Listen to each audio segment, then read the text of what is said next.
Corée du Sud, c'est le pays le plus connecté au monde. Dans la rue ou ici dans le métro, les gens sont connectés à Internet en permanence.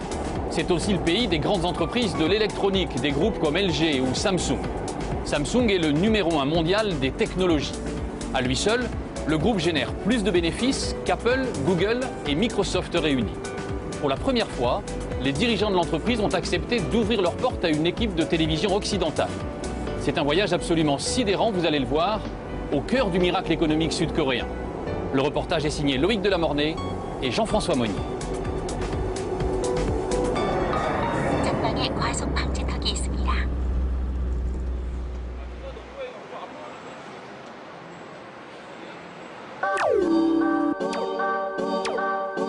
Il était une fois Madame Lee, ménagère coréenne.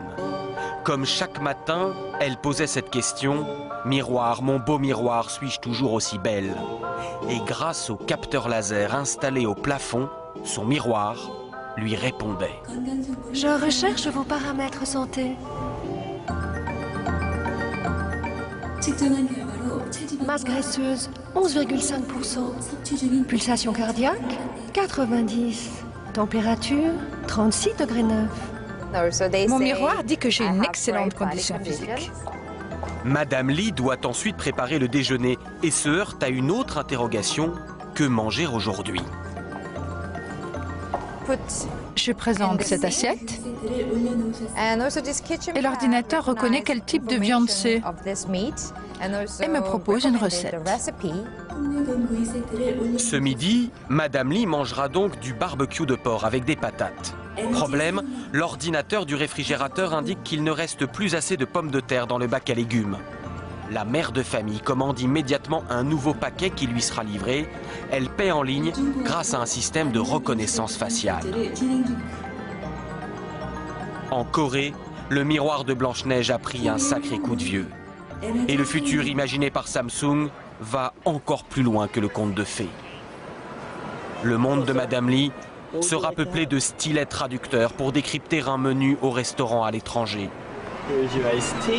De cartes de crédit intelligentes qui regroupent toutes les cartes de paiement. De pare-brise tactiles qui équipent les voitures. Hi. D'écrans souples, faciles à dérouler et incassables. Good job. Ou encore de cet incroyable appareil qui imprime des vidéos sur papier, le Polaroid de demain. Science-fiction. Samsung assure que ces innovations arriveront sur le marché dans 5 ans. Et elle les présente au public dans des maisons du futur étincelantes en plein cœur de Séoul. Ces murs cascades d'eau qui sont en réalité de la vidéo et où s'incruste votre télévision existent déjà. La marque a les moyens de ses ambitions et fait la fierté de toute une nation. Avec Samsung, demain sera coréen. C'est depuis l'enfance que tous les Coréens, mais absolument tous, savent que Samsung est la meilleure entreprise du pays. Pourquoi est-ce que tout le monde rêve d'y entrer? Parce que Samsung est parti de rien, dans un tout petit pays qui est la Corée. Et c'est devenu depuis la première entreprise high-tech du monde. Tous les gens voient dans Samsung le miracle économique coréen. Il a fallu presque 6 mois de négociations pour prendre la direction de Suwon, à 1 heure de route de la capitale. Soudain, surgit un long mur, une enceinte qui court sur des kilomètres et protège une ville dans la ville. Bienvenue à Digital City.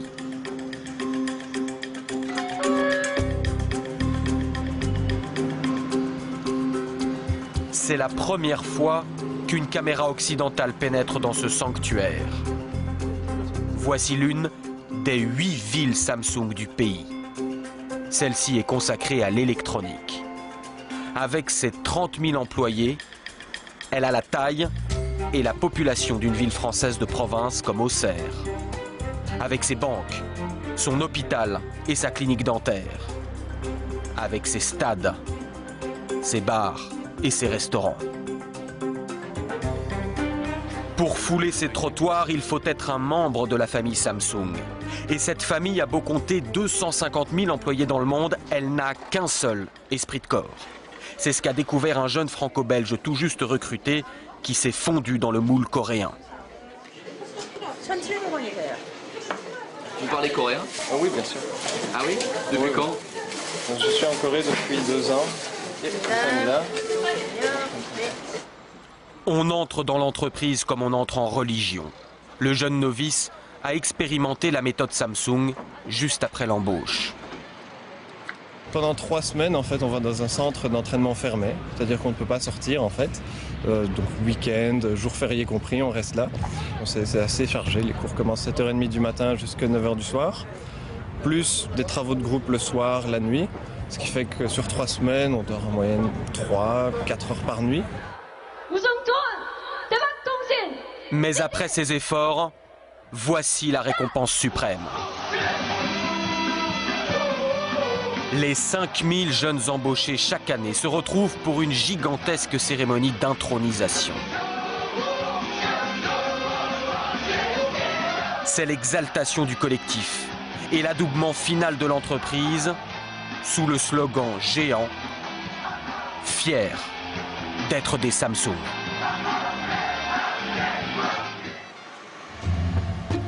Cette fierté est racontée au cœur de Digital City qui a son propre musée. Les Digitaliens, comme ils s'appellent, vouent un véritable culte au fondateur de Samsung, Byung-Chul Lee. Il a créé en 1938 une petite épicerie de riz et sucre qu'il appelle Samsung, qui signifie 3 étoiles en coréen. 3 étoiles pour 3 valeurs fondatrices. Devenir grand, devenir fort, durer éternellement. Et les efforts paient. Samsung fait entrer les Coréens dans l'ère de la consommation. Ces publicités sont des promesses de foi. Samsung va conquérir le monde avec ses produits bon marché. Mais ce n'était pas encore assez pour satisfaire l'ambition de ses dirigeants à la poigne de fer. En 1995, notre président offrit des téléphones portables à ses amis et à sa famille. Mais certains d'entre eux avaient des petits défauts. Le président décida alors de brûler toute la production de 150 000 téléphones devant les employés.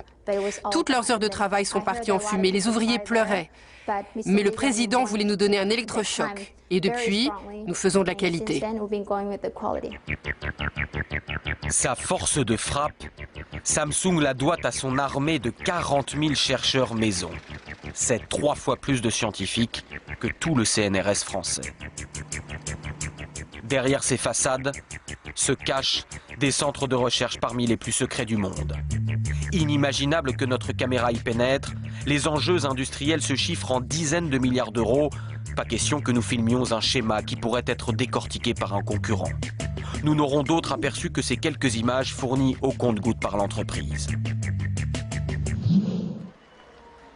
C'est la raison pour laquelle, s'il est difficile d'entrer à Digital City, il est encore plus dur d'en sortir.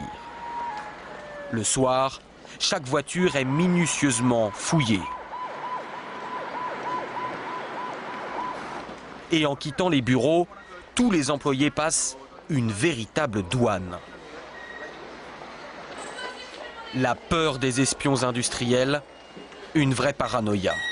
Aucun salarié ne peut sortir avec son ordinateur ou tout autre appareil électronique. Tout doit être laissé au bureau. De toute façon, il n'est pas facile de quitter la famille Samsung. Après le travail, beaucoup d'employés rempilent et restent à Digital City dans l'une des nombreuses associations de l'entreprise, comme ce cours de cuisine chinoise.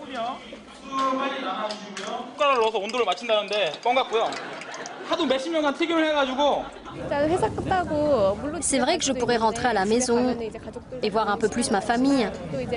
Mais là, ça me permet de rester un peu plus longtemps avec mes collègues. Du matin jusqu'au soir, ces salariés motivés ne se voient pas vivre loin de la sphère de l'entreprise. Je travaille de 9h à 18h. Après, je fais des activités comme ce cours de cuisine. Puis je retourne travailler un peu à mon bureau jusqu'à 21h environ. Après, je rentre chez moi, je retrouve ma femme et mes enfants. Et une fois qu'ils sont couchés, je retravaille pour mon autre association Samsung, un club de construction de robots, jusqu'à 2h du matin. Est-il concevable d'échapper à l'emprise de l'entreprise? Car quand on travaille et se divertit chez Samsung, il est tout naturel qu'on habite chez Samsung. Voici un complexe Raimian. Un acronyme qui signifie futur, beauté, confort. Ces luxueux lotissements Samsung sont disséminés partout dans le pays. Ils sont ouverts aux salariés du groupe et à tous ceux qui ont les moyens. Les résidents sont choyés, déplacements en véhicules électriques, services à profusion. Les enfants ont même leurs propres écoles, construites par Samsung bien sûr. Seul en torse au contrôle de la marque, les professeurs dépendent tout de même de l'éducation nationale. Nous avons rendez-vous chez la famille Nam. Ce couple de cadres avec 2 enfants a acheté ce 120 mètres carrés 700 000 €. Tout l'appartement est équipé en domotique et la technologie est telle que parfois les parents doivent appeler leur fils à la rescousse. Vas-y, Juni, toi qui connais bien l'écran du frigo.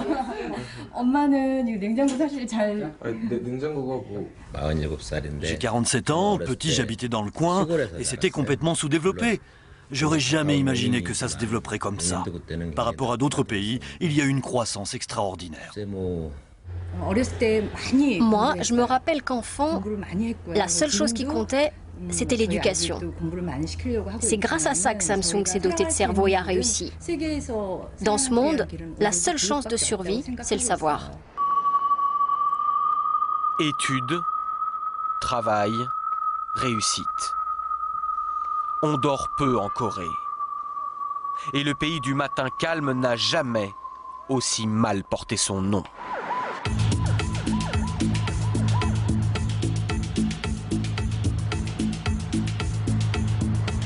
Une nouvelle journée reprend. Séoul s'éveille, vrombissante. Les Coréens travaillent 40% de plus que les Français.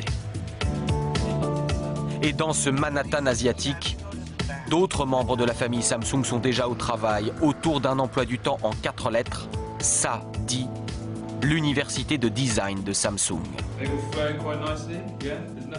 Le groupe a créé cette école pour trouver de nouveaux talents et doper sa créativité. Les nuits blanches passées sur les projets sont nombreuses, la sélection est rude, seule la moitié des étudiants décrocheront le diplôme. Les profs sont souvent occidentaux. Est-ce que vous voyez du volume dans cet objet? Vous voyez? Tous les étudiants ne feront pas forcément carrière chez Samsung. Mais cette école a fait des émules dans tout le pays qui forment à présent près de 30 000 jeunes designers par an. De plus en plus, les étudiants coréens sont récompensés dans les grands prix internationaux de design. On a en Corée des géants comme Samsung pour l'électronique ou LG pour l'électroménager qui créent tellement de produits que c'est pour nous un terrain de jeu extraordinaire. Et je suis fier de participer à cette nouvelle vague de designers coréens. L'université ouvre ses portes, mais les laboratoires nichés au sommet du quartier général de Samsung, beaucoup moins. Voici les tâches des designers. Là encore, interdiction de les filmer et panique de nos accompagnateurs, même si les vitres sont opaques. Car le design est devenu un enjeu stratégique majeur. Et tous les cadres dirigeants se rappellent ce jour de la fin des années 90 où le redoutable président, toujours lui, leur a asséné un second choc de culture. Le président nous a dit « changez tout, sauf votre femme et vos enfants. Il fallait se débarrasser de tout ce qui avait été acquis auparavant. C'est là qu'il a lancé la révolution du design dans l'entreprise. Le vice-président est fier de présenter son dernier bijou. On voulait quelque chose de chic, de brillant, de classe. Pas un mot sur la ressemblance frappante entre le dernier né de la gamme Samsung et la tablette d'un célèbre concurrent. Prononcer le mot Apple n'est pas politiquement correct chez Samsung. Mais pour Philippe Lee, président de la Chambre de commerce franco-coréenne, l'important n'est pas que le coréen ait plus ou moins copié l'américain. Samsung avait complètement mésestimé l'importance des smartphones. Il y a quelques mois, panique à bord. Donc il a fallu mettre en place un plan de réaction par rapport à ça. Mais le plan, il est sorti au bout de quelques mois. C'est-à-dire que le groupe a été capable, en quelques mois, de concevoir un produit qui n'est pas un produit révolutionnaire, puisqu'il est très similaire à celui de l'iPhone, mais à développer ce produit et à le commercialiser avec succès et dans le monde entier. Et c'est là l'autre prouesse du groupe. Avoir changé son image, notamment dans les pays occidentaux, grâce à son marketing. Partenariats sportifs dans les plus grands événements, ou encore publicité ciblée avec des stars nationales, comme dans ce spot pour l'Australie, où Samsung s'est offert l'icône du pays, Simon Baker, l'acteur de la série du moment, le Mentaliste.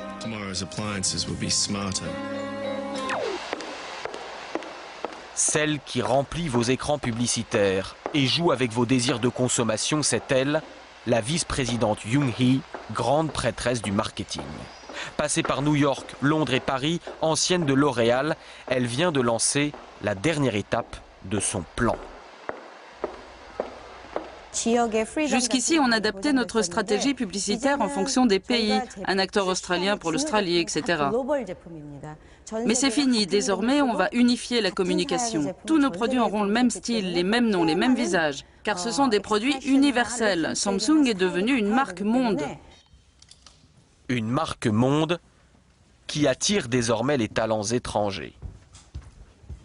Mathieu, apothicaire, est né en France. Il est belge. Il a fait ses études à Cambridge et est diplômé du prestigieux MIT de Boston.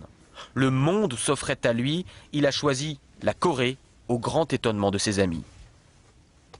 Au début, il s'interroge un peu sur pourquoi est-ce que je voudrais partir en Corée alors que je pourrais trouver un emploi à New York ou un emploi à Paris ou à Los Angeles. Et après environ 2 minutes et demie de discussion, ils se rendent compte très vite que c'est une opportunité énorme. Samsung prise ses profils occidentaux. Mathieu, apothicaire, fait partie d'un service spécial, les consultants internes. Sa mission est d'aller régler les problèmes dans toutes les branches du groupe avec son regard neuf d'Européen, ce qui ne l'empêche pas d'être bluffé par son pays d'accueil. Mon professeur de macroéconomie disait toujours que pour devenir un pays développé, il fallait exactement 100 ans. Il y a deux exceptions à la règle, au XXe siècle, la Corée et Israël. Samsung est le reflet de cette croissance exceptionnelle. C'est même son moteur. Car tout ce qu'il vous a été donné à voir n'est qu'une partie de l'iceberg. Et à côté de la tour de Samsung Electronics se dresse celle de Samsung Assurance et celle de Samsung Construction. On appelle cela un chaebol, un conglomérat en coréen. Et en la matière, le pays a construit les empires industriels les plus puissants du monde. Samsung représente 1/5 de l'économie de la Corée. Car sur les mers du globe, on bat aussi pavillon Samsung. Ces chantiers ont œuvré pour hisser la Corée au 2e rang mondial dans la construction navale. Le groupe est aussi un géant du BTP, tant en Corée qu'à l'étranger. La plus haute tour du monde, à Dubaï, est une tour Samsung. Elle affiche, sur 800 mètres de haut, la suprématie du groupe. Scientifique de pointe et BTP, il n'en fallait pas plus pour que Samsung s'intéresse à l'atome. Associé à l'EDF sud-coréen, le groupe construit ses propres centrales nucléaires et l'an dernier, ses ingénieurs ont fêté un joyeux événement aux dépens de la France. Ils ont soufflé à Areva la construction de 4 réacteurs aux Émirats arabes unis. Je pense qu'en France, on ne se rend pas compte de la vitesse d'évolution, du fait qu'effectivement la Corée s'est devenu un pays concurrent de la France, ou en tout cas au même niveau, ou quasiment au même niveau que la France dans beaucoup de domaines. Gare de Séoul. Ce train vous semble familier. Normal, c'est le TGV que les Coréens ont acheté à la France en 1994. Il ne leur a pas fallu 15 ans pour construire le leur. Voici le KTX. Il a été conçu par un autre géant coréen, le groupe Hyundai. Et il affronte désormais son grand frère sur les appels d'offres internationaux au Brésil ou en Californie.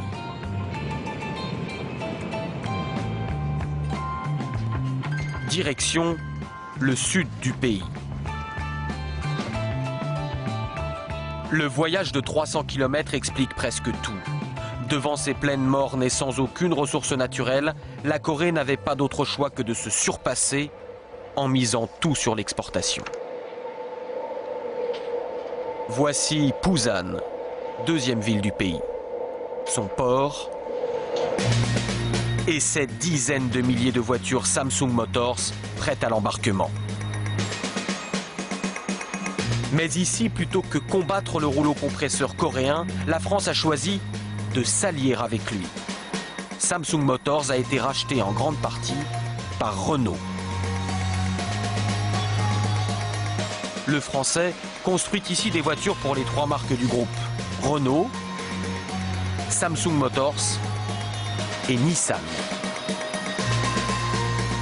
Le constructeur dispose même d'un technocentre en Corée, où les prototypes sont conçus et les voitures testées. Après la France et l'Allemagne, la Corée est le 3e marché de Renault. Et désormais, quand la marque aux losanges lance une nouvelle berline, elle ne l'inaugure plus dans son pays natal, mais ici, en Corée. Notre voiture la plus vendue, c'est ce qu'on appelle la SM5. Qui sera commercialisée prochainement sous le nom de Latitude en Europe. Autrefois, on aurait pu dire je conçois la voiture pour les marchés européens, puis après je vois si je peux la vendre dans les autres marchés. Maintenant, on est dans une autre démarche. Quand les volumes sont presque plus importants hors d'Europe qu'en Europe, il faut concevoir la voiture d'abord pour ces marchés-là. Toute la Corée est donc occupée par Samsung. Toute, non. Une petite marque résiste encore et toujours à l'Empire. Et à Séoul, Astérix s'appelle Apple.